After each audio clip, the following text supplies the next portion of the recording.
Salut les auditeurs, vous vous êtes déjà demandé qui paye pour le travail, le temps de veille, le matériel, tout ça pour nécessaire pour produire l'émission? Eh bien c'est vous. Oui, vous, les auditeurs, ou en tout cas ceux qui choisissent de le faire généreusement en allant sur patreon.com/rdvtech. Et aujourd'hui, je vais en remercier quelques-uns en début d'émission, comme toutes les émissions, à savoir Alban Soto, Laurent Aswad, Hugo Talandier, Thibaut Bouvet, Sébastien et Médénor. Merci à eux qui font que cette émission peut exister. Bonjour à tous et bienvenue sur le Rendez-vous Tech, l'émission qui explore et qui vous résume de manière compréhensible toute l'actualité tech, internet et gadgets.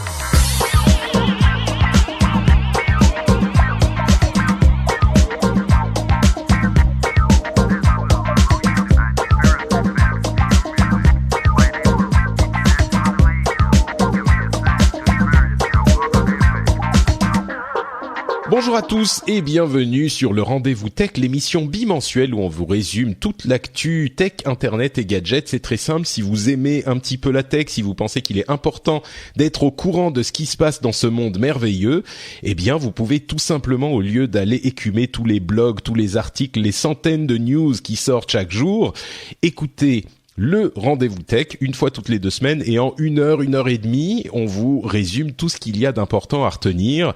Je suis Patrick Béja et aujourd'hui, pour cet épisode estival, je reçois à nouveau Jérôme Kainborg, que je remercie d'avoir officié sur l'épisode précédent avec ses jeunes amis youtubeurs, qui a apporté un vent de fraîcheur sur le Rendez-vous Tech. Comment ça va, écoute, merci à toi. Écoute, ça va bien. C'est presque les vacances. On a mis un palmier en fond d'écran. Hein. C'est les vacances de geek. Oui, t'entends les cigales là mais j'ai mis des simulations en fait de bruit de vagues et puis une lampe solaire, bien sûr, devant mon écran. Donc t'es à la plage, c'est ça. C'est les vacances. Moi, je suis dans la forêt ça. Plutôt, tu vois. Oui. Je fais l'émission dans l'herbe. Voilà, tu es un petit troll de la forêt. Écoutez, effectivement, comme vous l'aurez compris, c'est l'été. Il n'y a pas énormément de grosses news. On pourrait faire des gros dossiers un petit peu artificiellement, mais je pense qu'on va plutôt se reporter sur un format de news et rumeurs un petit peu plus nombreuses, mais un petit peu plus rapide que les gros sujets qu'on fait habituellement. Parce qu'il y a des trucs intéressants, mais à mon sens, c'est l'idée selon laquelle la tech est un petit peu plus calme pendant l'été, là, est vraiment confirmée, quoi. On est au cœur de l'été, juillet, août.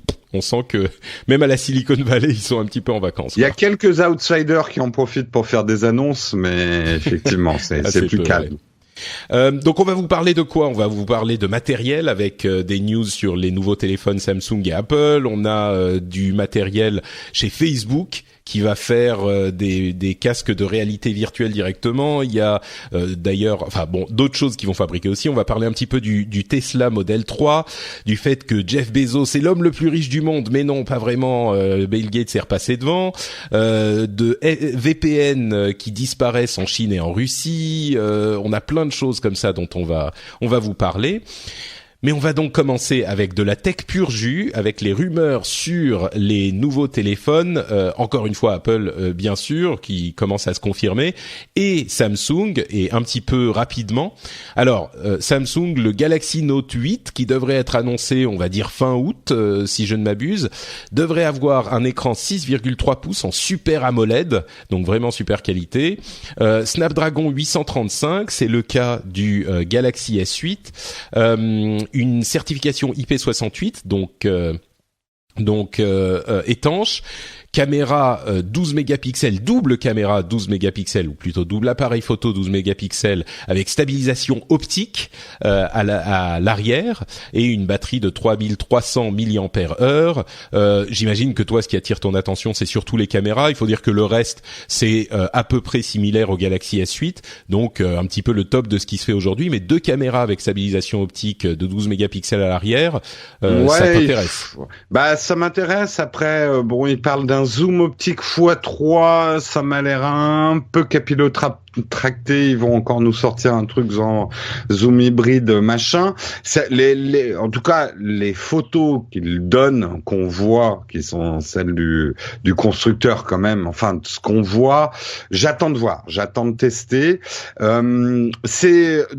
ils partent du même, on va dire, des mêmes combos optiques qu'ils ont depuis le S7 même, qui sont une très très bonne base optique.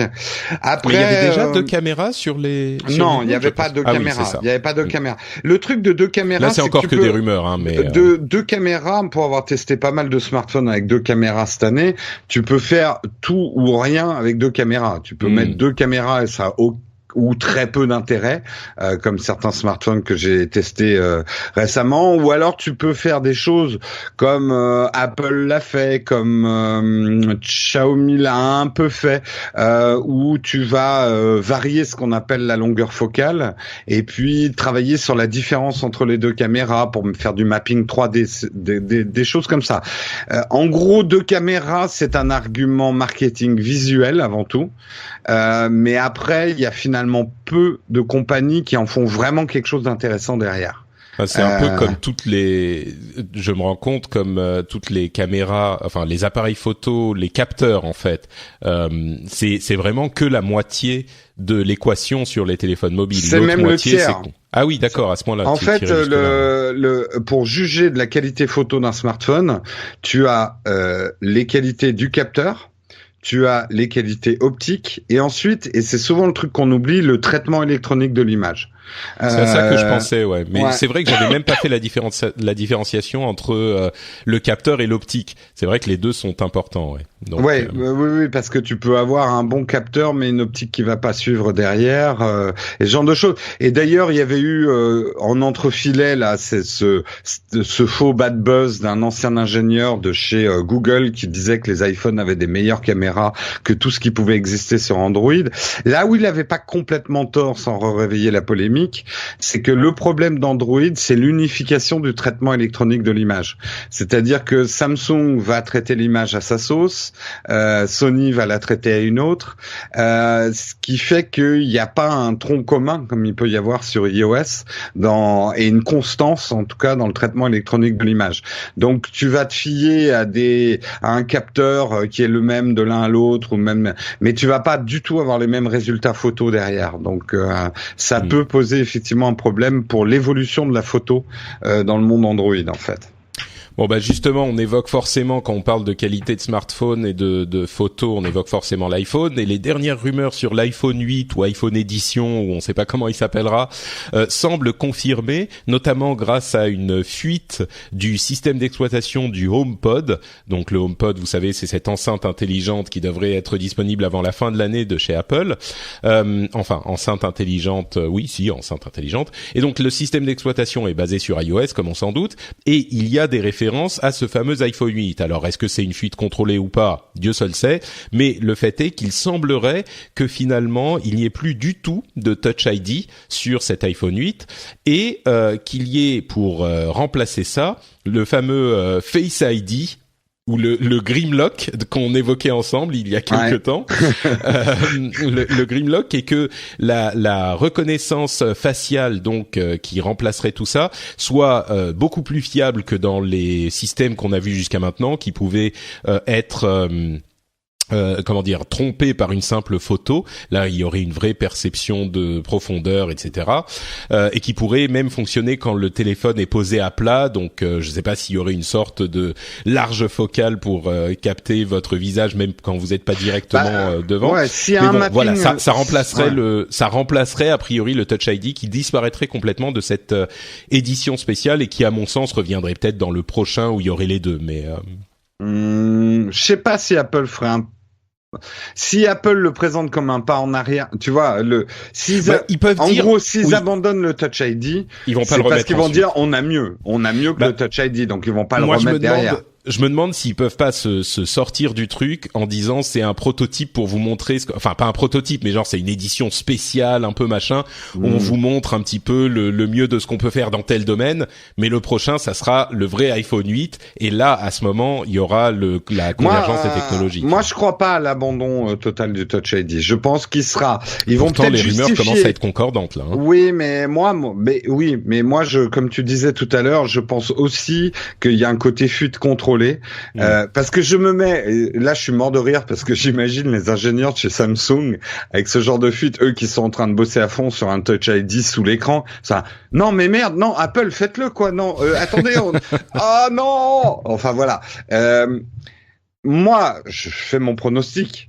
Hein. Mon pronostic, c'est Touch ID sur le bouton sur le côté, avec justification que le Touch ID restera sur le côté, mais comme moyen secondaire d'activation et d'identification par rapport à une reconnaissance faciale qui passe en primaire.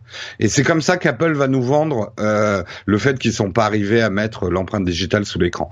Ouais. Bon, en tout cas, toutes les rumeurs aujourd'hui font état du fait qu'il disparaîtrait complètement. Celle du truc sur le côté, sur le bouton latéral a été évoquée, et les fuites ou les sources semblent indiquer que là, c'est complètement abandonné. Mais on verra. Peut-être que tu auras finalement raison. Je pense qu'il y a une part de contrôle quand même d'Apple sur tout ce qui fuite là. Là, attends, ils se font une campagne de pub. Le nombre de YouTubers qui ont fait déjà leurs vidéos sur l'iPhone 8, je suis sidéré, quoi. Sidéré. On en parle beaucoup. Un autre truc qui fait beaucoup de bruit, c'est ARKit, qu'on a déjà évoqué plusieurs fois dans l'émission, et qui, je crois, toutes les semaines, il y a une nouvelle vidéo ou un nouvel article ou un nouveau quelque chose qui chante les louanges de ARKit. Alors pour ceux qui s'en souviennent pas, ARKit, c'est le kit de développement de réalité virtuelle qui a déjà donné des résultats assez impressionnants dans la manière dont les développeurs ont intégré cette technologie à leurs applications de test. Hein, on est encore à l'état de démo. Et il y a une chose qui est particulièrement impressionnante, c'est la stabilité de l'image informatique surimposée sur l'image réelle. Généralement, quand on a une image de ce type, une composition de ce type, on a l'impression que l'image synthétique flotte un peu sur l'endroit où elle est censée être posée. Et l'un des éléments vraiment, l'une des grosses réussites de ces premiers tests d'ARKit, c'est la stabilité qui contribue à l'impression de réalité. Il y a d'ailleurs une des démos récentes qui est sortie, c'est quelqu'un qui a composité un robot qui marche dans la rue et autour duquel il tourne avec sa caméra, et c'est vraiment bluffant pas de réalisme, parce qu'on se rend bien compte que le robot en question est en image de synthèse. Il faut quand même regarder un petit peu près pour vraiment s'en rendre compte, mais on s'en rend compte. Mais surtout, c'est une chose qui aurait pris une technologie, un temps de travail énorme à faire sans cette technologie. Donc on peut imaginer que pour des films petit budget, etc., on peut poser une image de synthèse dans la scène, et puis on joue autour, on joue avec, et le résultat est visible immédiatement. Donc ça, c'était assez impressionnant. Et puis on a eu un article de Matt Miesnieks sur Medium qui détaille en fait, qui met un petit peu au propre sur papier toutes les raisons pour lesquelles ARKit a autant de succès avec les développeurs par rapport aux autres solutions qui ont déjà été proposées. Et il parle beaucoup de composants logiciels et de stabilité, d'uniformité, etc.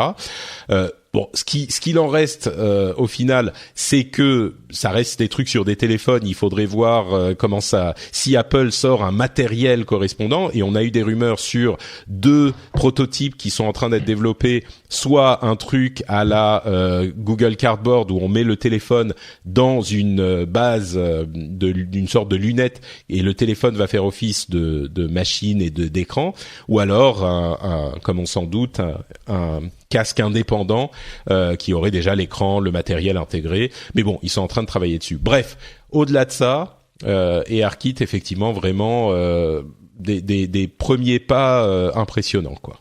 Bah, c'est d'autant plus intéressant que même au-delà de l'AR, je trouve, je vous conseille vraiment d'aller lire le 2e article dont tu parles. Il est un petit peu tendu du slip, il est un petit peu technique, mais ça fait comprendre d'abord. Ça s'appelle Why is ARKit better than the alternatives? Donc pourquoi est-ce que ARKit est meilleur que les autres solutions de réalité? Que les autres solutions.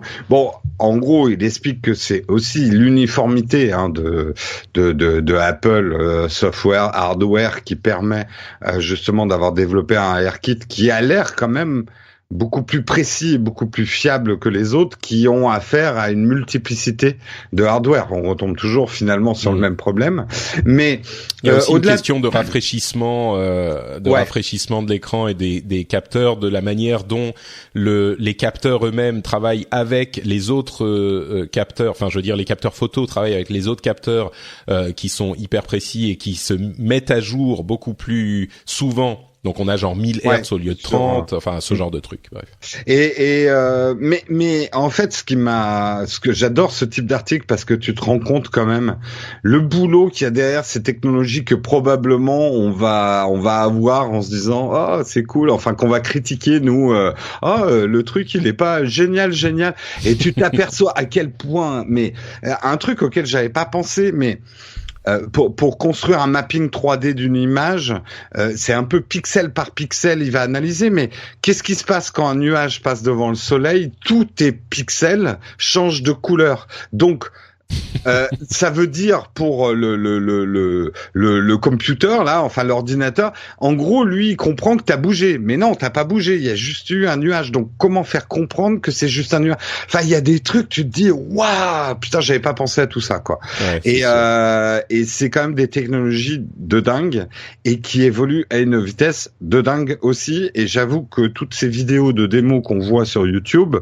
il y a des trucs qui sont ce que j'aime bien dans ces démos de réalité de réalité augmentée par rapport à ce que j'ai vu chez HoloLens, Tango et tout ça, c'est qu'il y a des trucs hyper concrets et qu'on sent qu'on en aura l'utilité tout de suite quoi. C'est tout con, hein, mais le truc de la règle pour mesurer tes meubles chez toi ou ce genre de truc, ça a l'air très précis et ça a l'air de vraiment bien marcher, quoi. Ouais. Alors, je suis complètement d'accord. Il faut aussi dire que c'est le seul qui a vraiment une utilité hyper concrète tout de suite, quoi. Non, la direction dans la rue aussi. Ouais, c'est vrai, ouais. Direction dans la rue.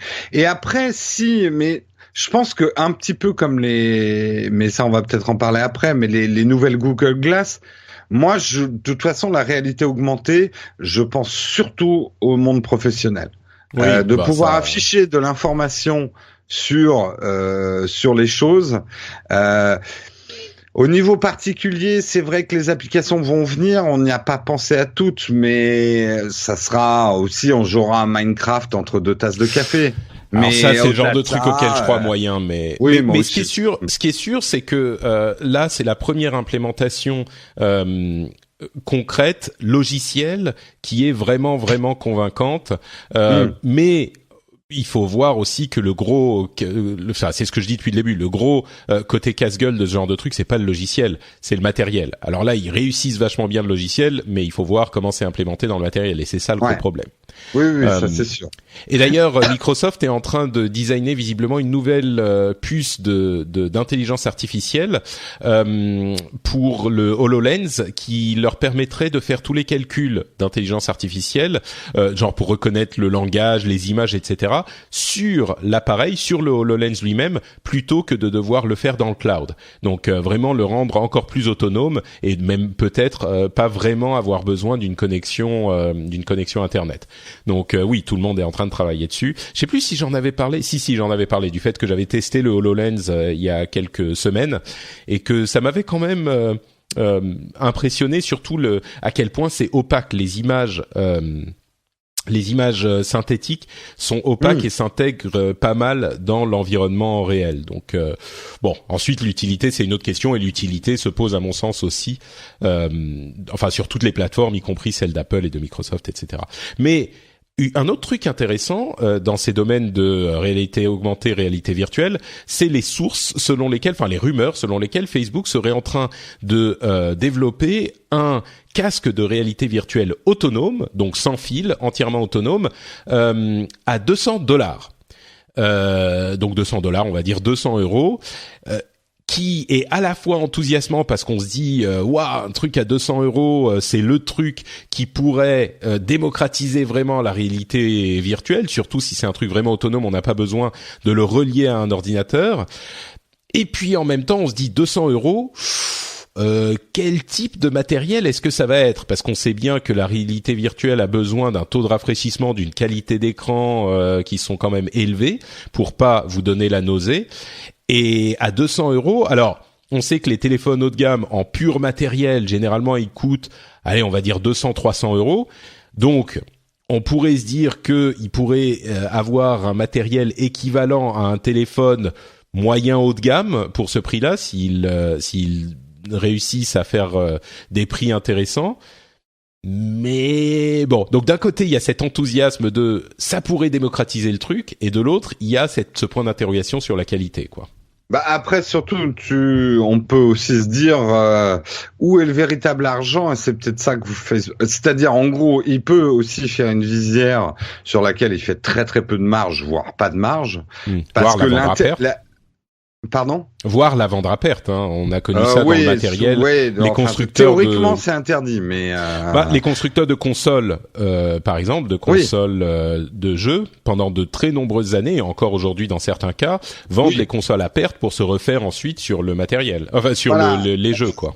Il y a quand même un enjeu pour Facebook qui est intéressant, c'est que Facebook voit très bien, et moi je suis d'accord avec eux, en tout cas la réalité augmentée, on est à peu près sûr quand même qu'il y a un gros marché.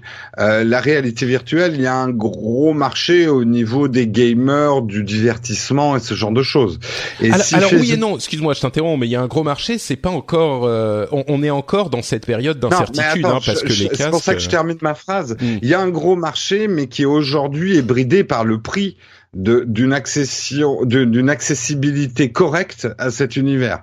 C'est-à-dire qu'on est d'accord que la réalité virtuelle à base de smartphone et de cardboard, l'expérience est moyenne.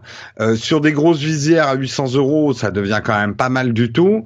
Là, l'idée, c'est de sortir quelque chose avec une expérience suffisante à un prix à 200 $. Là, l'enjeu pour Facebook, c'est de devenir la norme, en fait, la norme du marché. Donc, moi, j'y crois assez. J'y crois assez.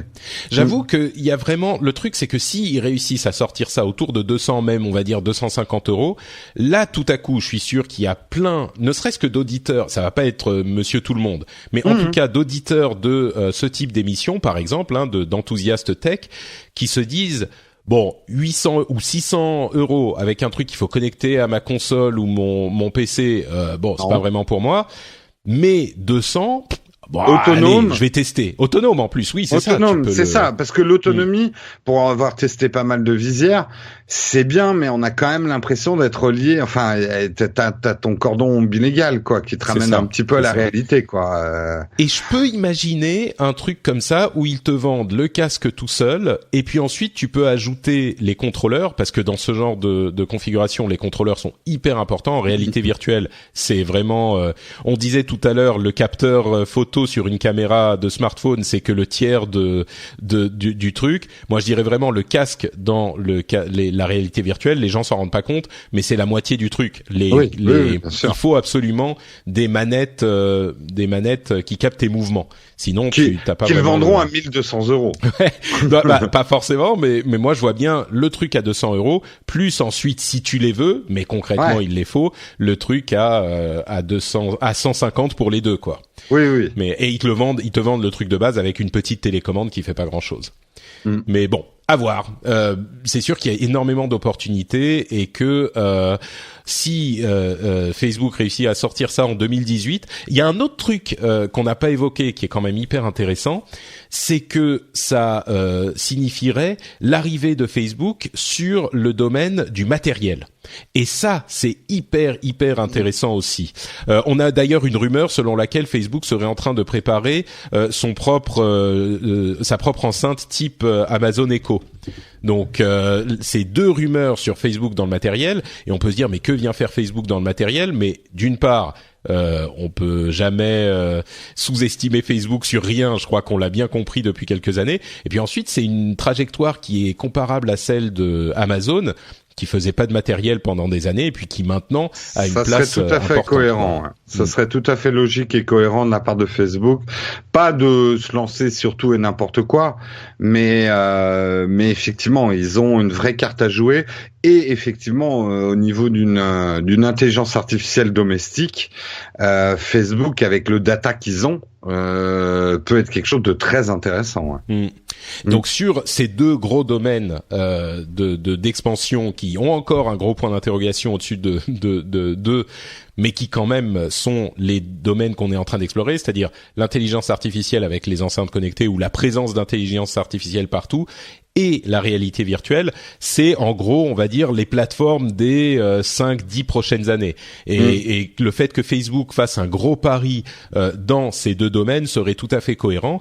Et un matériel autonome de réalité virtuelle en 2018 autour des 200-250 euros pourrait vraiment être la grosse carte à jouer parce que l'industrie est encore en développement et il y a pas vraiment de gagnant encore. Donc ouais.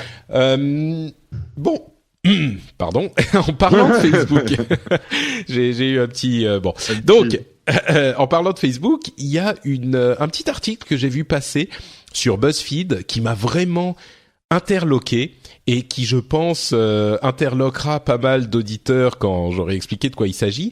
C'est le fait que les publicités sont alors c'est un petit peu compliqué. Ça a à voir avec Facebook, la publicité sur Facebook, la presse et la publicité dans la presse. Alors il y a une tendance qui est en train d'émerger depuis quelques mois, qui est que les annonceurs qui veulent promouvoir leurs produits, en fait, au lieu d'aller faire de la pub, enfin, en parallèle d'aller faire de la pub dans des articles de presse, eh ben en fait, ce qu'ils font, c'est qu'ils prennent des articles de presse positifs sur leurs produits et ils vont les promouvoir sur Facebook. C'est-à-dire que ils payent Facebook pour mettre en avant des articles qui sont publiés sur Facebook, au lieu de payer les éditeurs de presse pour parler de leurs produits dans les articles qui sont écrits dans la presse. Et j'ai trouvé ça hyper intéressant parce que c'est une sorte d'évolution de du marché de la publicité. Alors c'est encore qu'une tendance, hein. On ne sait pas si ça va devenir une tendance majeure, mais c'est une évolution de la manière dont on envisage la publicité, qui est une autre conséquence de l'omniprésence de Facebook, qui encore une fois joue en la défaveur de la presse, et c'est hyper pervers. Parce que les annonceurs et Facebook utilisent le contenu créé par les journalistes et les organes de presse et en quelque sorte les détournent puisqu'ils les promeuvent sur Facebook et que cet argent ne va jamais vers l'article de presse, alors même que c'est eux qui sont bien sûr en parallèle de Facebook, mais responsable de la création du contenu. Donc, je dis pas que c'est bien ou pas bien, parce que Facebook est aussi responsable du truc, parce que c'est eux qui ont créé le réseau qui fait que l'information se diffuse.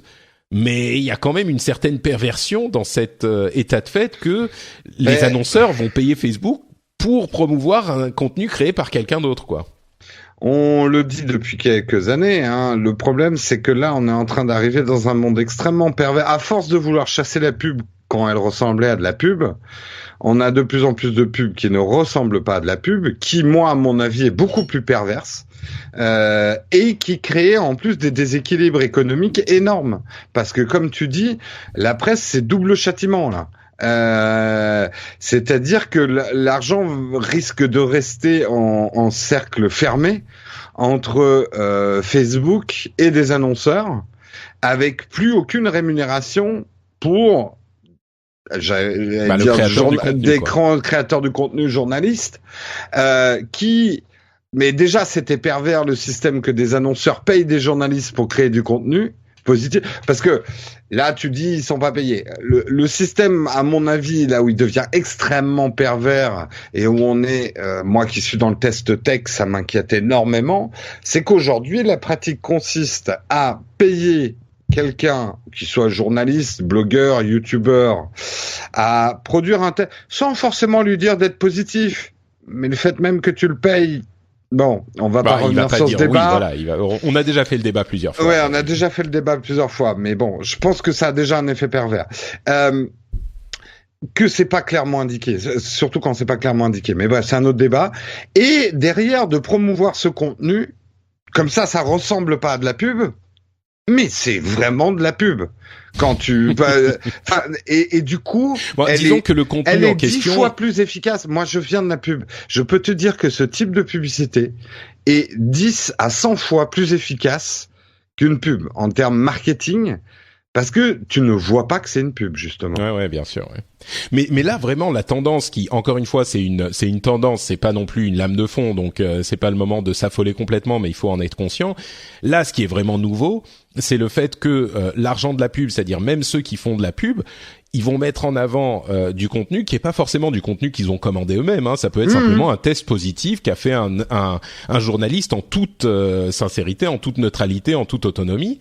Ils vont le payer. Et ce qui est encore plus intéressant entre guillemets, c'est que souvent les publications elles-mêmes, les organes de presse eux-mêmes vont faire de la pub aussi sur Facebook pour promouvoir leur contenu. Donc ça c'est crée double du trafic peine pour quand même. Il y a pas une perte sèche. Tu crées du trafic quand même vers ton titre de presse. Mais le problème, c'est que aujourd'hui créer du trafic vers son titre de presse, c'est bien beau, mais si t'as beaucoup de trafic mais ça te rapporte rien, parce qu'il y a pas de pub et qu'il y a des adblockers, parce qu'il y a pas de pub et tout le monde a mis un adblocker, ça sert pas à grand chose non plus. Donc ouais, moi je vous le dis, l'avenir de tout ça, c'est on dit le crowdfunding souvent, et c'est vrai que c'est du crowdfunding. Bon, petite pub pour Patreon, qui d'ailleurs va encore très bien. Il y a eu un article dans The Verge qui est visiblement les choses se passent bien. On en a parlé, de cet article, il était très intéressant dans Techscope. On en a parlé, très très bon article sur Patreon, hein, effectivement.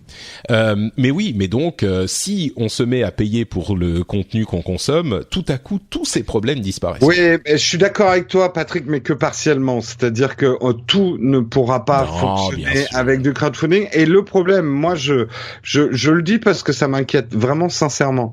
À chasser un diable, on a créé un démon. C'est-à-dire qu'on s'est acharné sur la publicité. Et je parle au public qui nous écoute.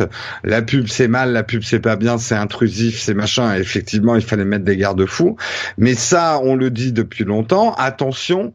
À chasser un problème, on risque d'en créer un plus gros. Et le plus gros, moi, je le vois, je l'ai vu arriver comme un camion parce que j'ai même travaillé dessus en tant que. Ben non, mais dans une boîte de marketing sur la création de contenu marketing et j'ai beau faire partie et j'ai fait partie du monde de la publicité. Je suis le premier à dire que ce type de publicité doit être illégal parce qu'on est dans la manipulation vraiment de masse. Pour moi, la publicité n'est pas de la manipulation de masse, mais la publicité cachée, c'est de la manipulation de masse. Et je serai toujours vent debout contre la publicité cachée. Ouais, mais sur ça, il y a des lois. Hein. Normalement, c'est interdit. Ouais. C'est pas la peine de, tu vois. Il faudrait plus le signaler. Mais c'est vraiment un changement de société, et là on part dans des considérations presque philosophiques, mais j'ai lu un article ce matin sur le fait que les grands activistes politiques américains aujourd'hui, qu'ils soient de droite ou de gauche, enfin de droite c'est déjà le cas, mais les gens de gauche commencent à s'y mettre aussi, sont en train de faire de concentrer leur financement et leurs donations politiques un petit peu moins sur les PAC et les super PAC qui sont des groupes d'activistes aux États-Unis, encore une fois c'est à droite et à gauche, un petit peu moins sur ça et un petit peu plus sur des usines à memes. Tu sais, c'est des trucs. Il y avait un exemple d'une image de la Maison Blanche avec un toit de chapiteau, tu sais, avec l'image voilà ce que pense le reste du monde de notre pays aujourd'hui. Et ça, évidemment, c'est un mime plutôt de gauche. On en a beaucoup vu supporter Trump. Mais donc, il y a vraiment un changement de paradigme qui est hyper profond. Et bon, ensuite, c'est impossible de prédire le futur, mais il y a aussi beaucoup d'articles que j'ai vus ces derniers temps sur les problèmes que pose l'électronisation de la réalité pour les adolescents aujourd'hui, on a beaucoup d'adolescents qui ont grandi avec les téléphones portables et c'était très intéressant socialement cette idée que au niveau physique, les enfants et les adolescents sont plus en sécurité que jamais. On a moins de crimes, on a moins de drogue, ils sont vraiment beaucoup plus en sécurité que dans toute l'histoire de l'humanité. Par contre, au niveau émotionnel et psychologique, c'est une vie qui est un petit peu plus difficile parce que il y a ce nouvel espace informatique virtuel qui est qui pose ses propres problèmes. Donc, est-ce que c'est mieux ou moins bien? Le sentiment, on n'a jamais eu autant un sentiment d'insécurité, alors qu'on n'a jamais été aussi. Non, mais ça c'est autre chose. Moi, je te parle du bien-être des adolescents. Tu sais, ce fameux les enfants sont ceci, les enfants sont cela. Il faut protéger les enfants. Oui, bien sûr, et souvent c'est un cri d'alarme un petit peu alarmiste justement.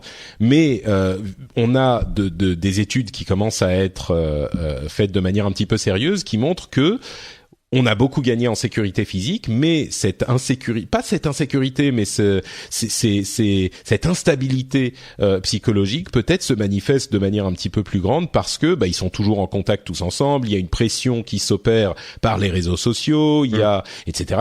Donc moi je pense pas qu'il faille s'affoler, mais c'est vrai que c'est une question, un sujet intéressant à étudier, et j'espère que nous, dans notre génération, comme on s'intéresse à ces choses-là, on saura les appréhender. Mais bon, je dis ça aussi parce que j'ai vu. Excuse-moi, je te donne la parole dans une seconde. J'ai vu il y a cette semaine une série qui s'appelle 13 Reasons Why sur Netflix et pour ceux qui l'ont vu, vous verrez que effectivement, vous comprendrez que c'est une préoccupation quoi, ce type de problème. Bref. D'autant plus quand tu commences à connecter les fils de ce qui risque d'arriver, on va dire dans les 5, 10, 20 ans à venir. Il y a cette chose effectivement comme tu dis le rapport des adolescents avec l'informatique, mais même des adultes, on est beaucoup à perdre au pied. Et ça va venir directement à un moment où on est en train d'avoir des réalités alternatives, que ça soit au niveau des informations, que ça soit au niveau de ce qu'on aura dans nos lunettes de réalité augmentée, que ça soit dans nos jeux vidéo qui vont mélanger et en fait, je sais pas ce que ça va donner. À la fois cette perte de repères, est fascinante pour l'humanité parce qu'elle va donner certainement lieu à des créativités exacerbées et probablement à des manières de penser et de voir les choses beaucoup plus ouvertes qu'autrefois. Mais en même temps, des notions philosophiques de base sur la réalité, la vérité et des choses comme ça deviennent extrêmement poreuses, et je crois qu'on en a quand même un petit peu besoin quand même à la base, parce que sinon on a beaucoup de mal. Je crois qu'il y a, et puis on va avancer, mais je crois qu'il y a effectivement ce qu'il est important et là c'est la philosophie du dimanche du rendez-vous tech, je pense qu'il est important à la fois d'être conscient de ces changements, de ne pas s'affoler, parce que on le sait dans l'histoire de l'humanité, à chaque fois qu'il y a des changements, les gens s'affolent, et surtout la génération précédente considère que la jeune génération est foutue et perdue, et on sait bien que voilà, on a tous été victimes, et visiblement on le fait tous quand on devient un petit peu plus âgé, mais donc en être conscient, ne pas s'affoler, mais ne pas minimiser non plus. Donc, le regarder avec objectivité et sérieux, et puis essayer de voir quels sont les problèmes que ça pose et essayer d'y répondre, quoi. Tout à fait. Donc voilà, petite digression philosophique du dimanche, comme je le disais. On va faire une petite pause avant les news suivantes, sur lesquelles on va passer un petit peu plus rapidement. Mais donc petite pause pour vous parler de plusieurs choses. J'ai plein de choses à vous dire. D'abord, comme d'habitude, vous le savez, Patreon, c'est le moyen pour soutenir le Rendez-vous Tech, pour nous soutenir, pour nous permettre d'exister, tout simplement. Si vous êtes, comme je disais en début d'émission, est-ce que vous êtes déjà demandé comment on paye tout ce qu'on fait. Alors on vous en parle souvent, donc vous savez peut-être, mais vraiment, comment est-ce qu'on paye notre temps de travail, notre matériel, comment est-ce que vous permettez que Patrick puisse payer son loyer à la fin du mois? Eh ben, c'est très simple, c'est que les auditeurs décident de financer l'émission. Ils vont sur patreon.com/rdvtech et vous avez le choix, et c'est un système, à mon sens, vraiment, on y a beaucoup réfléchi, et c'est, je crois, le système le plus sain qui soit, parce que vous avez le choix, l'émission est toujours disponible, même si vous ne voulez pas payer pour. Il n'y a pas de pub, vous pouvez vous arrêter quand vous voulez. Vous pouvez limiter le nombre de fois que vous êtes facturé par mois, enfin le nombre d'émissions pour lesquelles vous êtes facturé par mois. Enfin, vraiment, je crois que c'est pas possible d'imaginer un système plus sain. Donc moi, j'abonde dans ton sens. Ce que j'adore dans Patreon et Tipeee, que moi j'utilise la version, on va dire, un peu française, c'est effectivement, il y a une exigence de résultat. C'est pas comme un crowdfunding où tu mises sur la possibilité sur un produit de voir le jour éventuellement, mais même s'il n'a pas lieu, ton argent va être pris. Là, en gros, si tu fais pas tes émissions, les gens ne sont pas prélevés. C'est ça, exactement. Et c'est en ça que je trouve ça presque plus sain que des systèmes à la Kickstarter et tout ça, quoi. Donc voilà, effectivement. Et puis pas d'obligation de résultat. Et si un jour l'émission vous plaît plus, bah vous pouvez vous désabonner du jour au lendemain. Vous êtes pas engagé pendant 12 mois comme chez un je ne sais quel fournisseur d'accès Internet. Donc bref, voilà, je tiens vraiment à remercier ceux qui soutiennent l'émission, à savoir aujourd'hui on remercie Stéphane Décor de Claire, Philus, Tamor, Raphaël Béveno, Marcin Marzac, j'espère que je prononce bien, Stéphane Grégorissata et Christophe L. Merci à vous tous et à tous ceux qui soutiennent l'émission. C'est grâce à vous que cette émission existe et je vous remercie de votre éthique, de votre sérieux et de votre engagement pour cette émission que vous appréciez. Pour certains, voilà, donnent le prix d'un demi-café, et certaines donnent un peu plus, mais toutes les contributions sont appréciées et importantes. D'autres choses dont je voulais vous parler également. D'une part, l'épisode spécial Machine Learning. J'en ai parlé un petit peu sur les réseaux sociaux et bien sûr, on a fait cet épisode il y a quelques semaines. Mais si vous l'avez pas écouté, je vous encourage vraiment à aller y jeter un coup d'oreille. C'est un épisode spécial, c'était le 217 qu'on a fait au début de l'été avec Nicolas Tupégabé, Nicotup de Podcast Science, où on a expliqué vraiment les bases du fonctionnement du machine learning, pourquoi c'est important, comment ça fonctionne, d'où ça vient, etc. Et vraiment, le machine learning et le deep learning sont tellement importants dans la tech aujourd'hui. C'était un sujet, c'est un sujet qu'on évoque tout le temps, mais on ne sait pas très bien ce qu'il y a derrière. Et là, j'ai vraiment voulu essayer d'expliquer, toujours dans l'éthos du rendez-vous tech, c'est-à-dire simple pour qu'on puisse comprendre, mais jamais bêtifiant, toujours en étant informatif et pour que les gens qui ne connaissent rien et ceux qui s'y connaissent un petit peu puissent y trouver quelque chose d'intéressant. Les retours ont été très très bons sur cet épisode. Il est très bon. Hein. Moi, j'ai écouté que le début aussi pour l'instant, mais ouais, vraiment bien. D'accord. Bon. Non, mais en fait, ça devient très mauvais après, donc. Bon, jusqu'à 50%, c'est bon. Ok, très bien. Non, oui, l'épisode a eu vraiment de très bons retours, donc je pense qu'il a accompli son but. Donc voilà, c'est l'un de ces épisodes spéciaux qu'on fait de temps en temps, et je pense qu'il est de qualité. Donc je vous engage à aller l'écouter si vous ne l'avez pas déjà fait. Et l'autre chose que je voulais que je voulais vous dire, c'est le documentaire qui a été produit par Corben et qui a été réalisé par Florian Belmonte sur votre serviteur, sur moi. C'est un documentaire court, une sorte presque de court-métrage que Corben et Florian sont venus tourner en décembre chez moi. À Paris. Ils sont restés pendant 2 jours chez moi et ils ont, Florian surtout a donc essayé de retranscrire un petit peu ce que je suis, ce que je fais, comment je travaille, ce que c'est que mon travail de podcasteur et d'artisan du podcast. C'est un petit peu comme ça que je me définis et c'est comme ça qu'ils ont intitulé l'émission. Et vraiment c'est un travail qui à mon sens a été d'une part est hyper intimidant et m'honore beaucoup parce qu'ils ont choisi de faire ce travail sur moi. Et puis surtout, la raison pour laquelle j'en parle, c'est que je trouve que Florian a réussi à capter ce que j'essayais de transmettre dans mes émissions, dans ce que je suis, dans ce que je disais. Donc c'est toujours un petit peu intimidant de se mettre un peu à nu comme ça, intellectuellement, hein, pas physiquement. Non, Patrick est à poil dans le documentaire, allez le voir. Mettez des pouces bleus. Donc voilà, c'est sur la chaîne YouTube de Corben. Je l'ai mis sur FrenchSpin.fr dans le carrousel, donc vous pouvez y accéder très facilement. Moi, j'ai été vraiment hyper content du résultat, donc un grand merci à Corben et à Florian surtout d'avoir fait ce petit truc. Et si vous êtes curieux de savoir comment je suis et ce que j'essaye de transmettre, vous pouvez aller regarder ce documentaire. C'est une 15aine de minutes et là encore les retours ont été bons. Donc voilà, le spécial machine learning et le docu de Corben. Je vous engage à aller regarder et écouter tout ça. On continue avec d'autres news de ces 2 dernières semaines. Alors là, on va passer un petit peu plus rapidement. Il semblerait que Google planifie un rapprochement de Google Play Music et de YouTube Red pour créer un seul service qui serait quand même pas con et que j'attendrai avec impatience. Moi, j'ai pris Google Music il y a 1 an à cause de ça, donc j'attends toujours quoi.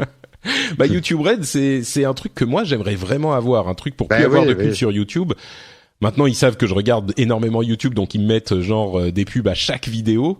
Donc moi, je serais vraiment prêt à payer 10 €. Non, mais je pense ça. Alors, tout le monde va me demander, ça arrive quand? J'essaye de tirer des verres du nez des gens de chez YouTube parce que j'y suis assez souvent. En ce moment, ils savent rien. Hein. Ils ont aucune info.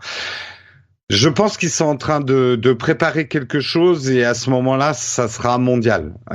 Si ça sort pas au niveau France, c'est parce qu'ils estiment que le produit Red n'est pas complet encore. Ça serait cohérent. Jeff Bezos est devenu l'homme le plus riche du monde en dépassant Bill Gates grâce à la capitalisation boursière d'Amazon.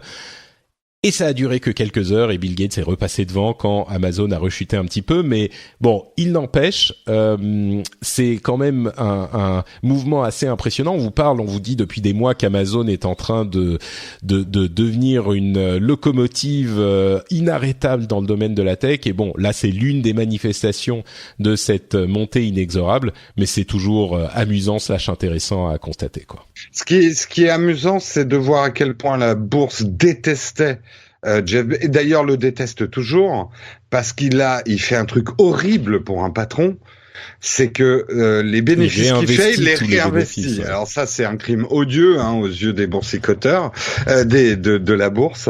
Et effectivement, et il continue à le faire, Jeff Bezos. Mais maintenant, ils ont compris que c'était pas mal en fait de réinvestir son argent pour la croissance, quoi. Bon, il donne un peu de dividendes, mais pas énormément.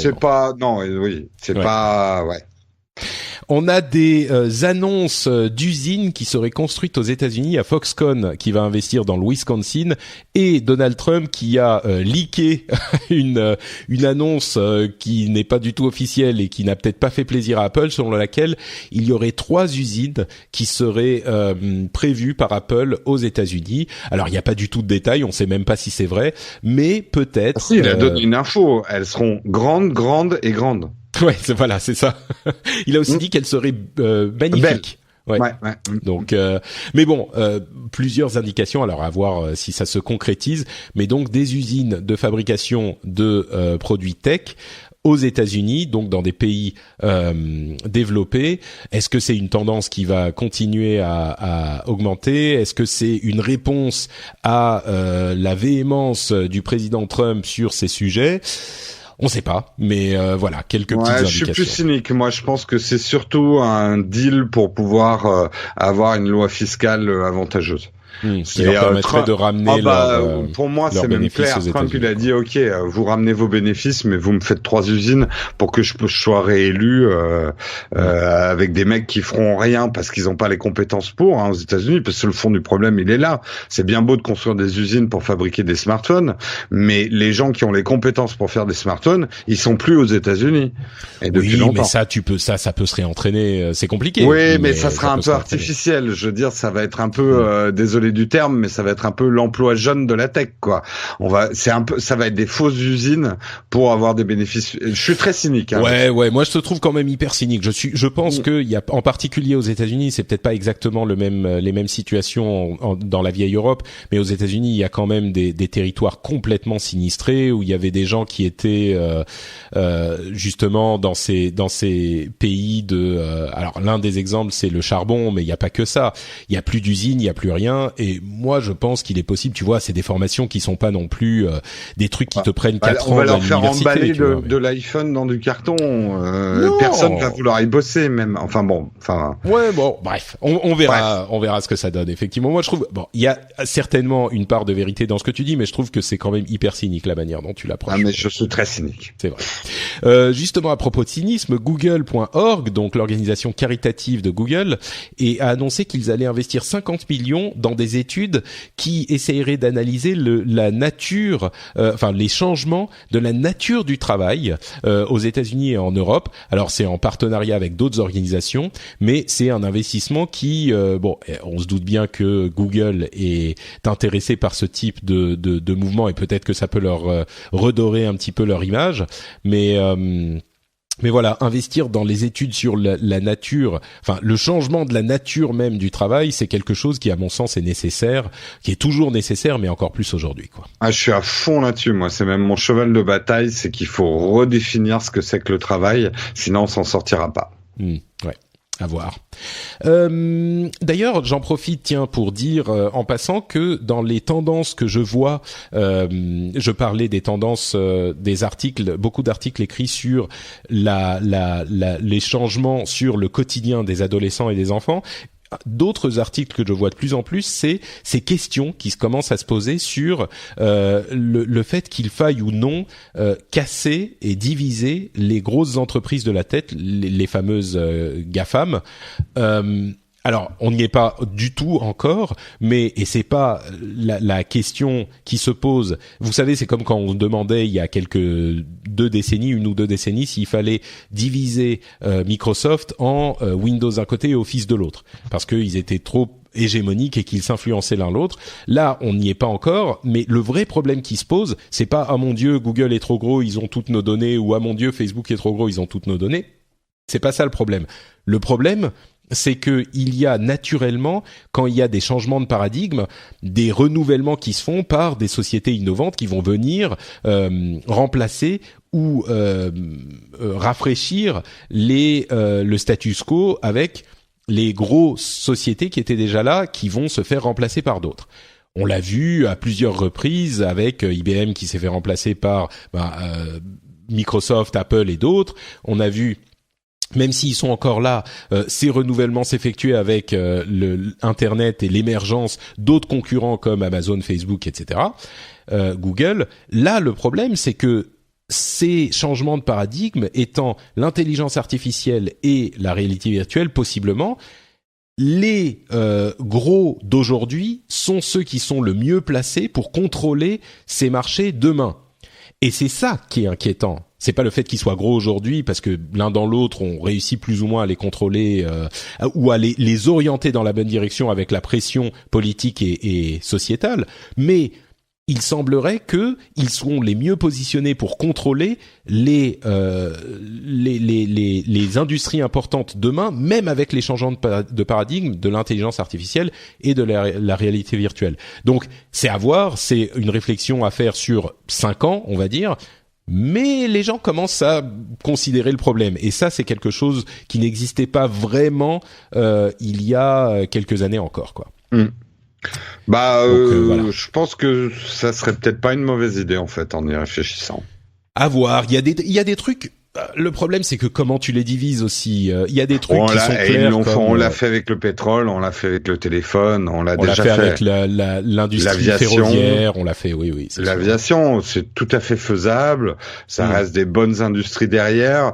Mais comme tu dis, le vrai problème, moi, je suis un fervent partisan de la concurrence. Et si tu la tues dans l'œuf, t'as plus de dynamisme, t'as plus d'innovation et tout le monde s'endort, quoi. C'est ça le problème. Et aujourd'hui, mais en même temps, il y a quand même une concurrence parce qu'ils sont 5, on va dire, énormes. Ouais, mais la tentation de l'entente va être trop grande. C'est sûr. Mais je crois que là, on n'est pas encore dans cette situation. Non, mais il faut penser au futur. Ouais, et c'est pour ça qu'il faut commencer à y réfléchir. Et il y aurait des moyens, genre tu divises, je sais pas, YouTube et Google. Enfin, le reste de YouTube et le reste de Google, par exemple. Déjà, il y a ce genre de truc. Facebook, il y a Instagram. Tu sépares Instagram de Facebook. Ce genre de truc. Même tu sépares, ouais, le truc. Tu sépares Amazon Echo d'Amazon. Enfin, tu vois, il y a des moyens de le faire, quoi. Mais bon. Bref. C'est vraiment un tout début de réflexion, un début de tendance que je voulais évoquer. Mais autre chose qui était surprenant, Uber a annoncé un partenariat avec AXA pour offrir une assurance contre les accidents. Alors c'est pour s'accorder avec la loi française, mais il n'empêche, si Uber commence à s'intéresser aux assurances de ses chauffeurs, c'est une petite porte ouverte peut-être vers un statut un petit peu différent pour les chauffeurs, puisque c'est le gros problème qu'il y a avec Uber, c'est que leurs chauffeurs ne sont pas des employés, mais enfin sur le papier, mais de fait, je pense que tout le monde s'accordera à dire que c'est quand même un petit peu des employés. Donc bref, ça commence à bouger un petit peu par la force des lois. Et puis il y a un autre truc, c'est que ils sont encore en train de chercher un nouveau CEO et il semblerait que Kalanick déjà soit en train d'essayer de manœuvrer pour se dire voilà, on n'en trouve pas, peut-être que c'est moi qui dois revenir. Déjà seulement quelques semaines après son départ. Donc bref. Tu peux pas arrêter une locomotive et ce mec, je sais pas à quoi il fonctionne, mais ouais, exactement. Tesla a dévoilé, pas dévoilé. Tesla a rendu disponible son Model 3. Alors pas un petit peu, parce que c'est uniquement disponible pour les employés qui en ont commandé. Pour les autres, ils en font autant que possible, aussi vite que possible. Mais ça nous permet de reparler de l'incroyable montée météorique de Tesla dans le domaine de la voiture et de l'influence qu'ils ont eue sur l'industrie de l'automobile. C'est vraiment intéressant parce que Elon Musk avait dit il y a 10 ans, on va construire une voiture électrique hyper chère, et on va se servir de l'argent qu'on va générer avec ça pour construire une autre voiture électrique. Et cette autre voiture électrique sera un peu plus abordable. Et on va utiliser l'argent de cette voiture pour construire un troisième modèle. Bon, il y en a eu un autre, quelques variations entre-temps, mais un troisième modèle qui, lui, sera une vraie voiture électrique abordable. Et il faut bien se rendre compte qu'il y a 10 ans, quand il s'est lancé dans ce pari complètement fou, mais il a mis tout l'argent qu'il avait, il s'est ruiné. Les voitures électriques, il y a 10 ans, mais enfin, c'était un rêve, c'était inaccessible, c'était ridicule. Il y en avait, mais elles étaient ridicules. Non, mais voilà, c'était des pots de yaourt, quoi, les voitures électriques. Ça n'avait aucun sens. Et aujourd'hui, alors oui, le Model 3, c'est évidemment pas la voiture que tu vas acheter quand t'es au SMIC, quoi. C'est une voiture qui coûte quand même $30 000. C'est pas la 2 chevaux électrique non plus. Voilà, on va dire ça. Mais il n'empêche, $30 000, on rentre dans des domaines, et oui, pour avoir plus d'options, etc., ça coûte plus cher, bien sûr. Mais il n'empêche, le Model 3 à $4 000, à $30 000, il existe, il est là, tu peux le commander, et c'est une vraie voiture performante, concentrée de technologie. Enfin, c'est une voiture, quoi. Et une voiture qui a une alternative complètement crédible aux autres voitures de ce prix-là. Et encore une fois, 30 000, c'est pas 100 000, c'est pas 200 000. Donc un grand coup de chapeau, un énième coup de chapeau à Elon Musk, qui a réussi son pari sur sa compagnie Tesla, mais qui en plus a vraiment poussé, et ça c'est hyper important, a poussé l'ensemble de l'industrie. Le pari n'est pas gagné, justement, c'est la zone de danger qui arrive là. Parce que le problème, c'est pas tant ça, c'est est-ce qu'il va arriver à fournir. Et c'est le gros problème dans l'industrie automobile. C'est est-ce qu'il va arriver à honorer ses commandes. Aujourd'hui, moi, je pense, c'est le moment le plus dangereux pour Tesla, il est maintenant, dans l'industrie automobile. Moi, je dirais, oui, bien sûr, pour Tesla, mais à la limite, peu importe. Parce que... Oui, tu veux dire, bravo pour avoir... pour la prouesse, quoi. Mais c'est pas que pour la prouesse, c'est bravo pour l'humanité, à mon sens. Ouais. Oui, Tesla, à mon avis, je pense que ça va parce que ne serait-ce qu'il y a un enthousiasme au niveau de Tesla. Il faut espérer qu'ils vont réussir à fournir, c'est sûr, mais bon, voilà, ils sont quand même pas trop mal barrés. Mais pour l'humanité, le fait de d'avoir réussi à initier ce mouvement vers la voiture électrique, parce qu'aujourd'hui, la voiture électrique est... Alors, certains pourraient dire non, mais tout le monde faisait des recherches dans le domaine, c'était déjà initié, machin. Oui, non, peut-être. Ouais. Moi, je pense que quand même, il y a eu une prise de conscience, Enfin, le fait que la tech s'intéresse à la voiture a fait que l'industrie de la voiture, l'industrie automobile, s'est rendu compte qu'il y avait d'autres industries qui s'étaient faites bouffer par la tech et qui se sont dit oula, faut peut-être qu'on s'y mette aussi. Et puis l'importance de la... Bon, bref. Ouais, mais pour l'humanité, au final, les voitures électriques aujourd'hui, bah c'est demain, quoi. Et c'est même aujourd'hui pour certains. Donc le truc, c'est qu'avant Tesla, la voiture électrique, ceux qui y pensaient, c'était les écolos. Et maintenant, les voitures électriques, ça fait envie. Pour moi, c'est ça la grande différence. Avant, on les prenait pour se donner une bonne conscience. Là, on a envie d'une voiture électrique. C'est un facteur important aussi. Ouais. Les box de télé. Alors, les box de télé, c'est un petit peu particulier parce que en Europe, comme on le dit souvent, et en France en particulier, on a nos box qui sont fournis par les fournisseurs d'accès Internet, donc les trucs genre Roku, Chromecast, Fire TV, Apple TV, tout ça, c'est pas aussi populaire. Mais il n'empêche, il y a des chiffres intéressants de eMarketer que j'ai vu passer. Je sais pas si t'as regardé les notes déjà, mais qu'est-ce que tu aurais pu donner le nom de la box qui était la plus populaire aux États-Unis? Non, aux États-Unis, j'aurais peut-être pas pu la donner, mais après, je suis pas surpris, par exemple, des résultats de Chromecast Alors, Roku, c'est la plus populaire avec presque 40 millions d'utilisateurs mensuels. Chromecast est deuxième avec 35 quand même. Bon, c'est beaucoup moins cher, donc on peut le comprendre. Non, c'est il y a eu je sais pas comment on prononce. Non, ça c'est year over year. Ah d'accord. Okay. Chromecast donc avec 36 millions. Oui, Fire J'avais TV, mal de ta phrase. Oui, elle est pas super bien écrite, il faut dire. Fire TV avec 21 millions. Avec qu'est-ce que j'ai dit?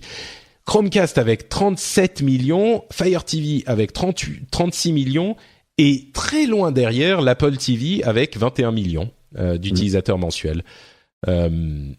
Voilà. Donc moi, ça m'a surpris qu'Apple soit si bas dans ce classement. Non, ça m'étonne pas du tout. Ah oui. Bah d'abord, Apple, je pense que l'Apple TV, ceux qui achètent l'Apple TV, c'est ceux de l'écosystème Apple. Et de toute façon, une Apple TV ne devient vraiment intéressante que si tu as un écosystème Apple. Donc, ça limite déjà la vente. Et puis, il y a quand même le prix d'accès. Ça vaut combien? 10 fois le prix de... Non, j'exagère, mais... Non, ça vaut 2-3 fois, oui, le prix de... Au moins. Une Chromecast, c'est quoi? C'est 35 € maintenant. Quelque chose comme ça. Une Apple TV, c'est 150, non, dans ces eaux-là. Donc ils ont remonté le prix à ce point-là. Attends. Non, je sais pas. J'avoue que j'ai pas regardé. Chromecast. Je vais regarder Apple TV. Alors, 80 € la Chromecast Ultra. Ici en Finlande. Bon, c'est un petit peu plus cher ici, mais ouais, non, mais en Finlande, vous avez pas des bons prix. Oui, non, c'est sûr. C'est 40 € pour la Chromecast normale et Apple TV. Apple TV, je suis dessus à partir de 179 €. Ah oui, quand même, oui, effectivement. La taxe Apple.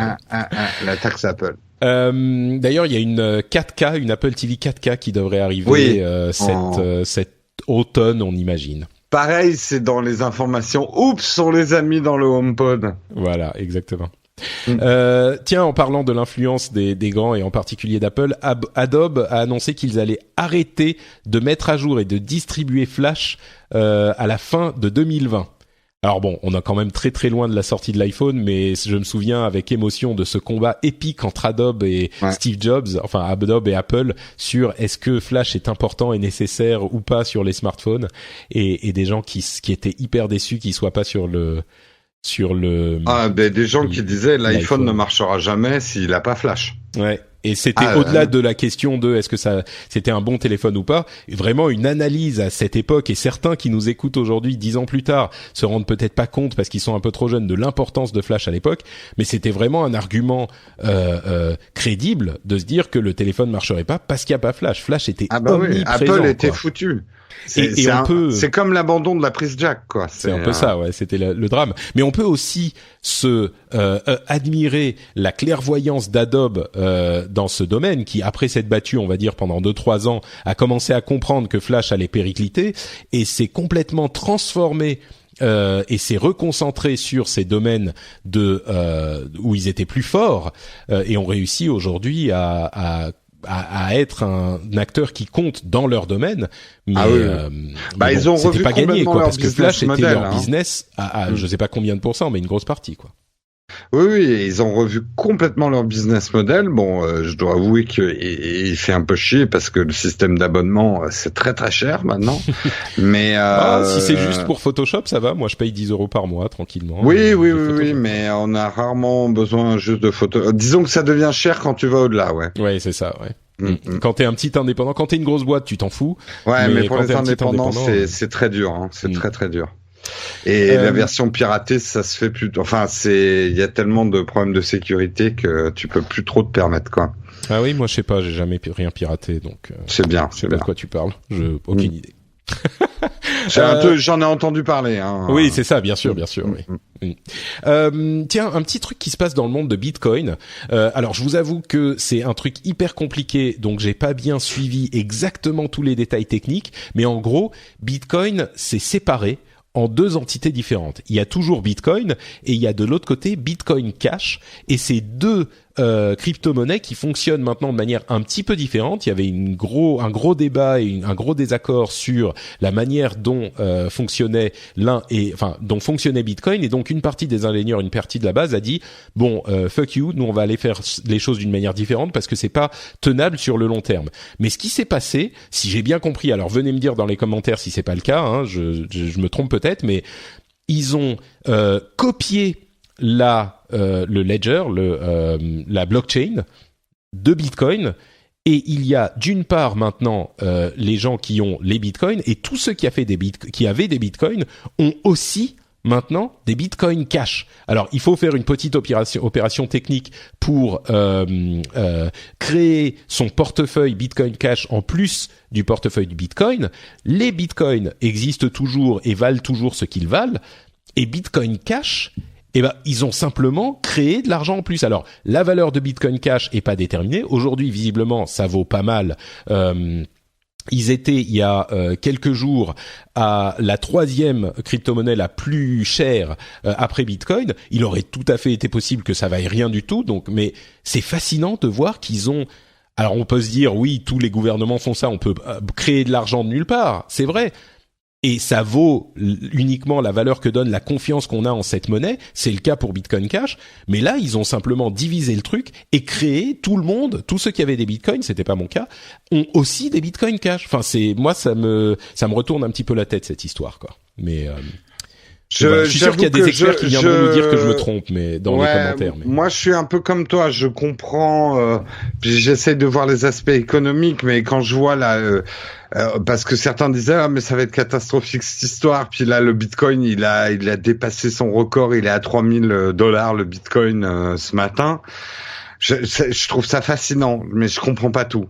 Ouais, c'est fascinant. Plus, ouais. C'est surtout cet aspect de copier de créer. C'est de la création. Ça s'est déjà fait dans le monde économique. Hein, bien c'est sûr, de la création de richesse. Mais généralement, ça se passe mal. Généralement quand on fait ça. Mais bon, écoute. Là, en fait, le seul danger, c'est que Bitcoin Cash ne valent rien. C'était le seul danger pour eux, tu vois, et pour tous ceux qui possédaient des bitcoins. Donc, si Bitcoin Cash ne vaut rien, t'as toujours tes bitcoins. Et la valeur de Bitcoin Cash influence pas forcément la valeur de Bitcoin. Disons que oui, peut-être ils ont forqué, quoi. C'est ça. Et enfin bref, donc super intéressant.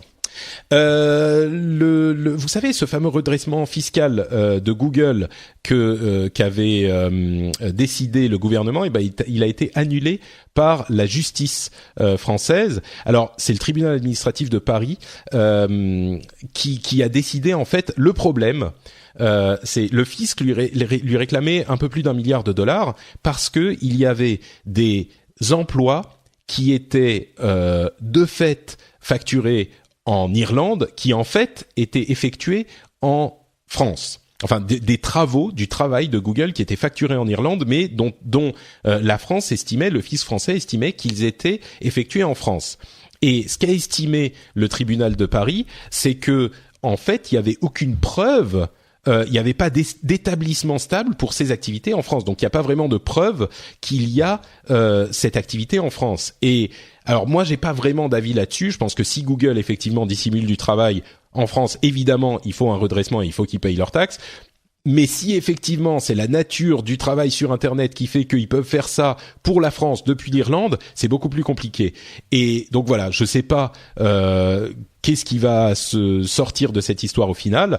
Je pense qu'il est important qu'on analyse les choses de manière objective et pas simplement qu'on se dise soit Google est un grand méchant, soit le gouvernement est un grand méchant qui cherche des taxes partout. Mais bon, voilà. Donc juste pour signaler faut effectivement dépassionner le débat parce que d'abord il faut rappeler quand même que il y a des sociétés françaises qui font ça dans d'autres pays aussi, c'est-à-dire garder l'activité, la technologie en France et pour pas payer les impôts dans certains pays. Donc, ce que je veux dire, c'est que Google n'a rien inventé sur ce système-là. Moi, la lecture du dossier, ça se tient, ce qu'a décidé le tribunal de Paris. C'est qu'ils estiment qu'effectivement, la plus grande valeur vient des technologies et les technologies ne sont pas en France. Les serveurs ne sont pas en France. Donc, que Google paye quand même parce que Google en paye des impôts, mais bien uniquement sur ses équipes marketing, c'est-à-dire les vendeurs Google en France, ils payent les impôts là-dessus, mais pas sur la technologie qui permet de faire fonctionner le système. On parle de gouvernement, tiens, deux décisions qui sont venues assez proches l'une de l'autre, en Chine et en Russie. On sait que dans certains pays où l'oppression et la censure sont fortes, les utilisateurs, la population utilise des VPN pour avoir les informations ailleurs qui viennent d'autres pays. Alors, tu te connectes à ton VPN quand tu es en Russie, tu as une IP, tu te connectes à la France, l'Angleterre, les États-Unis, quoi que ce soit, et tu vas voir les news auxquelles tu n'aurais pas accès si tu étais en Russie parce qu'elles sont bloquées dans ce pays. Et c'est la même chose en Chine. Eh ben, le gouvernement russe et le gouvernement chinois ont trouvé une solution très simple. Et ils vont devoir, ils ont interdit l'utilisation de VPN contrôlés au niveau des FAI et des App Store, etc. Ils ont plus le droit de fournir des VPN ou ils doivent bloquer les VPN à ce niveau. Donc voilà, solution radicale, censure puissance 10. Ou c'est même pas censure puissance 10, c'est censure et on bouche les trous qui permettent de contourner la censure. Donc je vous laisse avec ces considérations politiques. Et entre parenthèses, bien sûr, Apple et les autres ont retiré les applications de VPN de leur store en Chine parce que c'est la loi là-bas et évidemment ils n'ont pas le choix. Mais voilà, à signaler aussi qu'Apple a besoin du marché chinois pour sa croissance et on se doute bien qu'ils seront pas les derniers à se conformer aux lois du gouvernement chinois. Mmh. Quoi d'autre? Tiens, il y a une application intéressante qui commence à avoir le vent en poupe. C'est une application saoudienne, figure-toi, qui a été créée en Arabie Saoudite, qui s'appelle Saraha.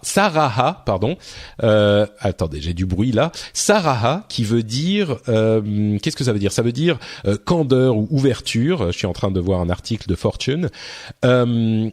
Qui est une application où on peut envoyer un message à quelqu'un de manière 100% totalement anonyme. Et là, vous vous dites, mon Dieu, mais quelle horreur, c'est terrible cette idée. Et là où c'est intéressant, c'est la raison pour laquelle ils ont développé ça. C'était pour avoir du feedback dans des entreprises. C'est-à-dire que au départ, l'idée était d'avoir un moyen pour les gens qui étaient dans une entreprise d'envoyer un message à leur manager ou à d'autres personnes dans l'entreprise pour avoir un feedback entièrement honnête, de manière à ce que t'aies pas besoin d'avoir peur que ils vont savoir de qui ça vient, donc je peux pas dire ce que je pense, etc. Et elle s'est développée au-delà de ça et elle est hyper populaire. Donc voilà, c'est une application qui sert aussi pour les amis, genre pour avoir du feedback sur. C'est généralement, visiblement utile en relativement petit comité, quoi. C'est pas que tu vas envoyer du feedback à n'importe qui. Évidemment, là, ça devient très trollesque. Mais dans ce contexte, j'ai trouvé ça intéressant. Ouais. Après, beaucoup de dérapages possibles. Évidemment, je crois que c'est le genre de truc où, au-delà de petits groupes, ça devient très vite dramatique. Ouais. Quoi d'autre oui, on évoquait ces histoires du monde changeant.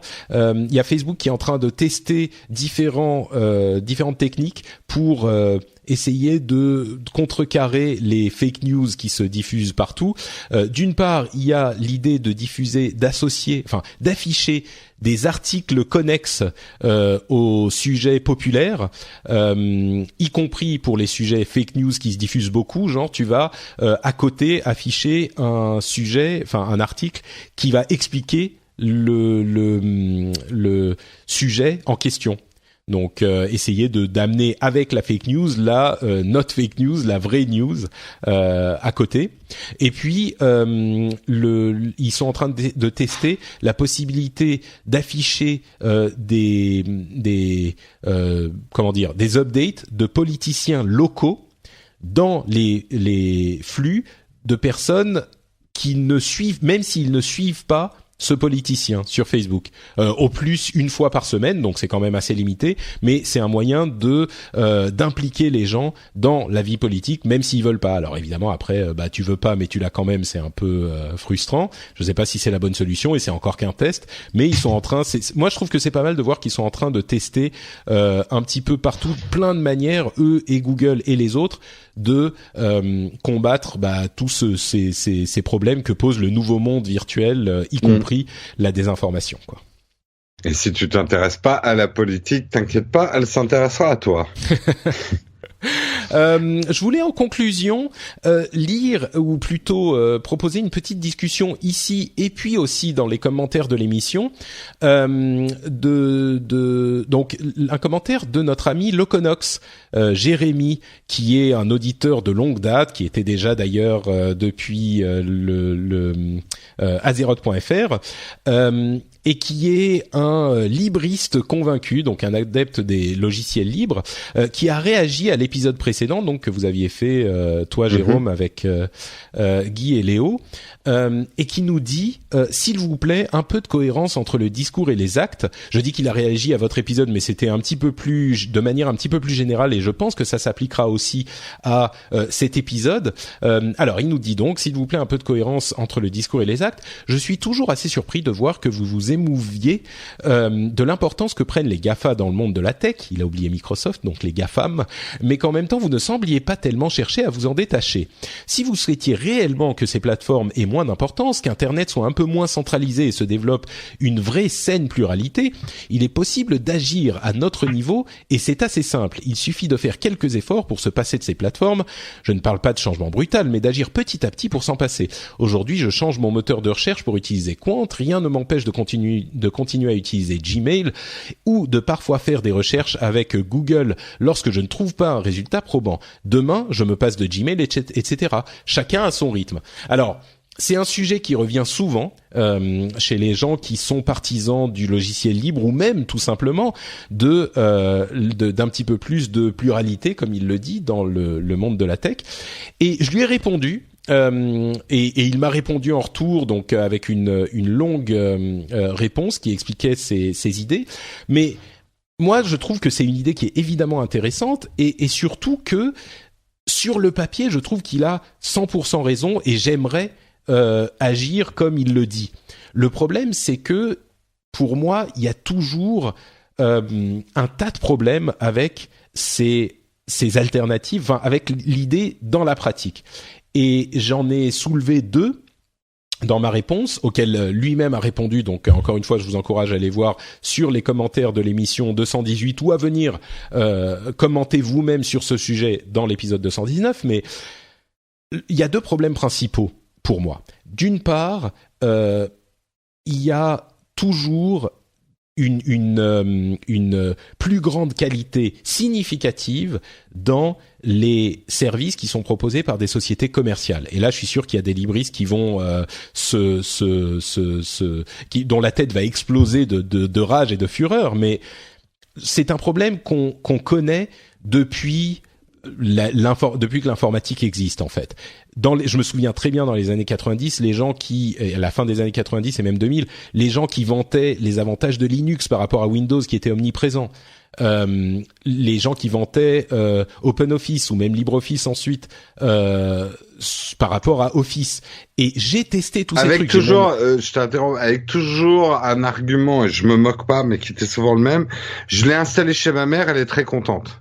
C'est vrai qu'on a souvent cet argument, mais moi je les ai testés. J'ai tout testé. J'ai testé les Linux, les distributions, les OpenOffice, tous ces trucs, je les ai testés. Et à chaque fois, alors peut-être que pour vous et les GIMP pour remplacer Photoshop, etc. que je paye légalement, etc.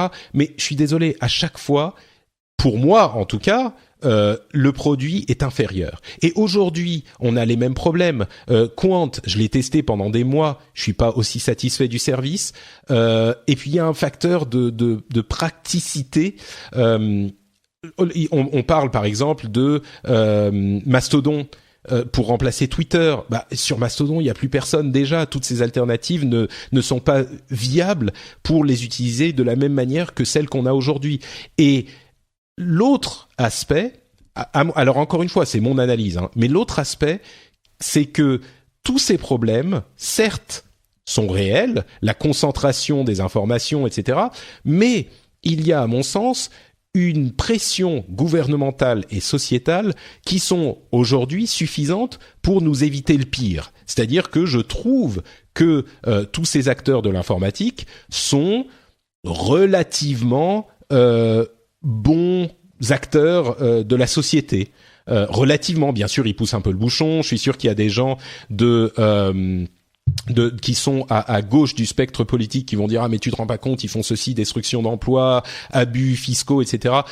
C'est des sujets dont on pourrait discuter, mais à mon sens, ils sont quand même, il y a différents types de pression qui font que ça reste gérable. Il faut des amendes, il faut des contrôles judiciaires, il faut tout ça, mais on n'est pas dans une situation, c'est l'autre exemple que j'ai pris, on n'est pas dans une situation comme le réchauffement climatique par exemple, où là, je pense qu'il y a urgence et il faut prendre le pas sur notre confort. Moi, vous verriez le nombre de poubelles que j'ai ici en Finlande, vous auriez une attaque cardiaque si vous pensez que vous recyclez.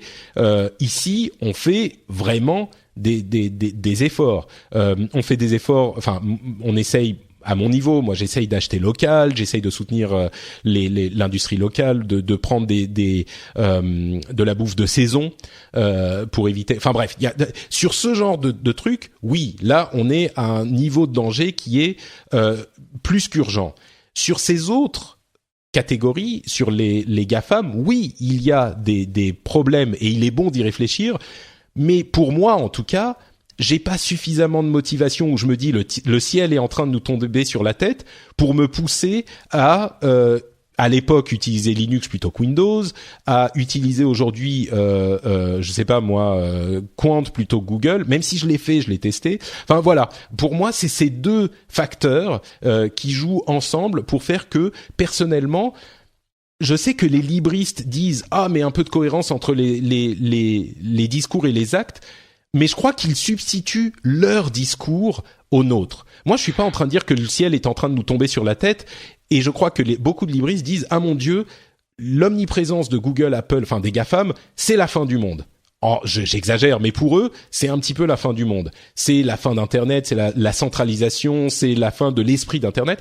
Moi, je vais pas aussi loin, et c'est pour ça que ma réaction est pas aussi violente entre guillemets, c'est-à-dire je jette tous ces trucs qui pour moi me rendent plein de services pour me concentrer sur et me concentrer sur des trucs qui sont plus entre guillemets éthiques selon les dires des libristes. Mais moi, ce qui me gêne aussi, c'est qu'on utilise.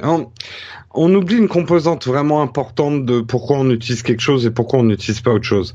Et quelque part, ce qui me gêne dans le discours des libristes parfois, c'est tu utilises pas ça. Moi, on m'a dit, mais pas sur Linux. Oui, il y a un logiciel de montage vidéo, tu peux très bien le faire, etc. Je leur dis ouais, mais il est moche, il marche pas très bien. Non, mais tu fais pas d'effort.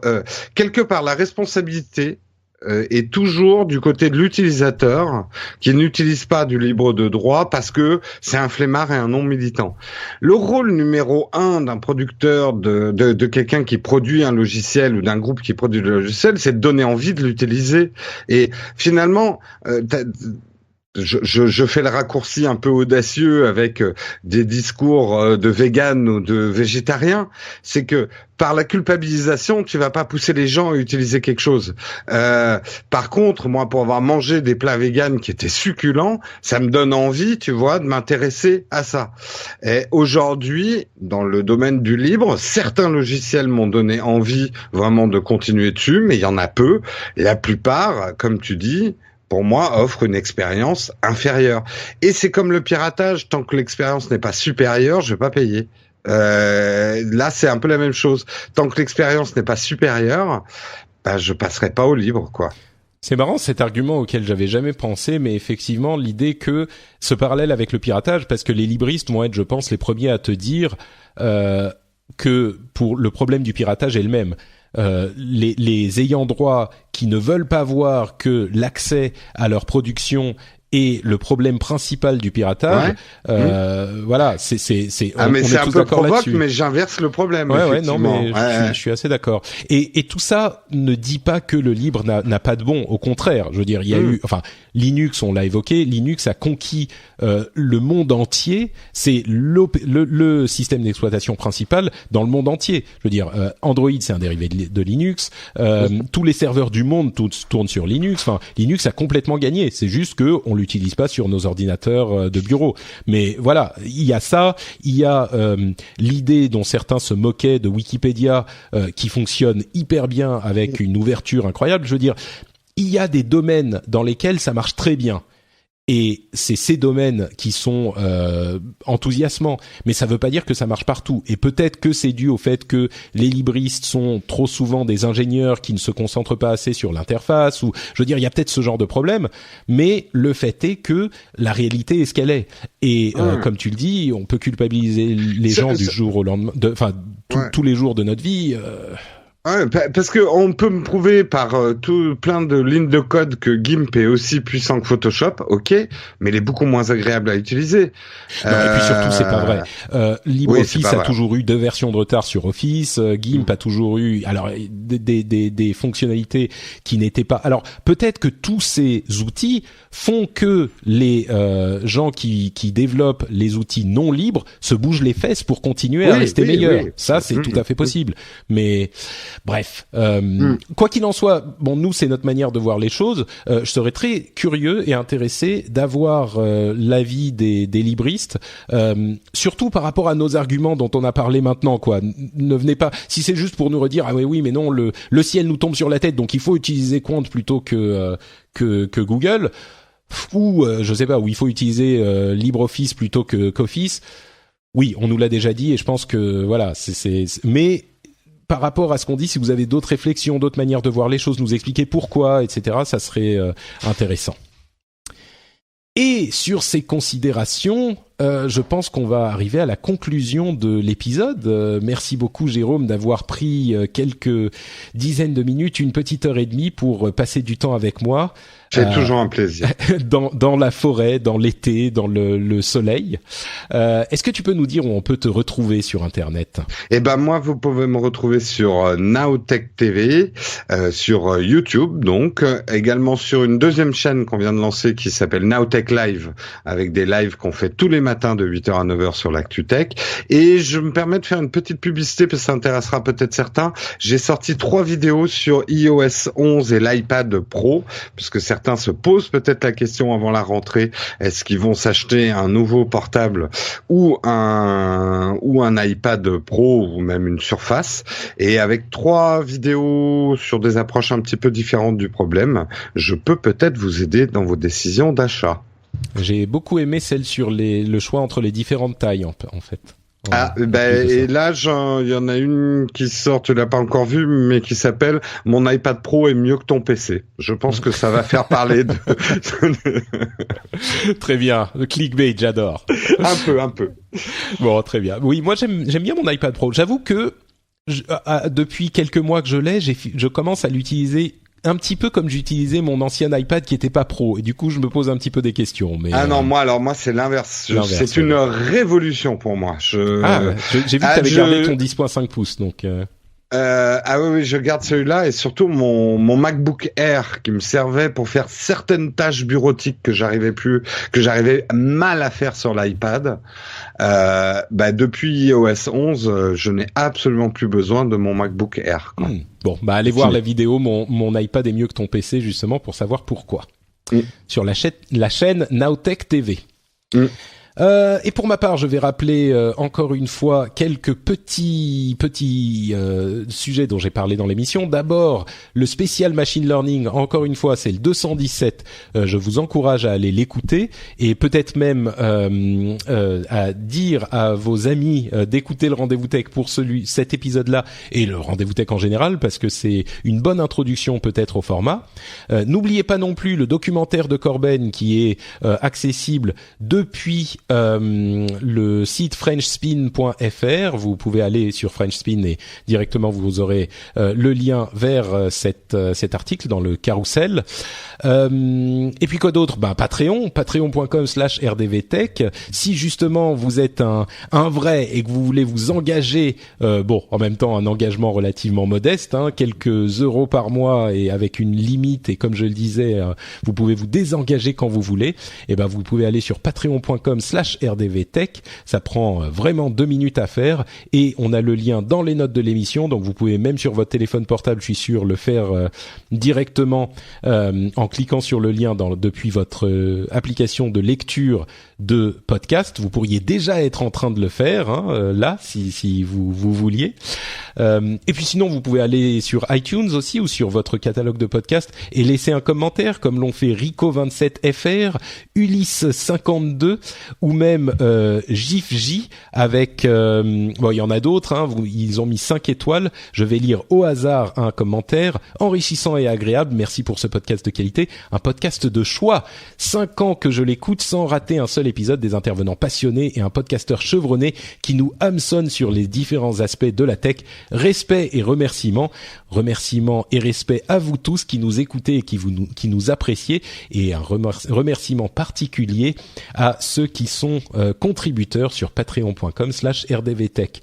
On vous remercie de nous avoir écoutés. J'espère que vous avez passé un bon moment en notre compagnie et on se retrouve dans 2 semaines pour un nouvel épisode. Ciao à tous. Salut tout le monde.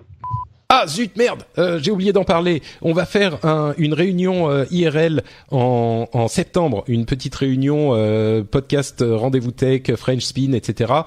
Comme d'habitude au Corcoran en septembre, sans doute. Quelle date on avait dit, Jérôme? 16, j'ai déjà oublié. Le 16. Sans doute le 16. Alors c'est pas 100% sûr encore, mais si vous voulez venir, on l'a fait chaque année, on essaye de la faire chaque année.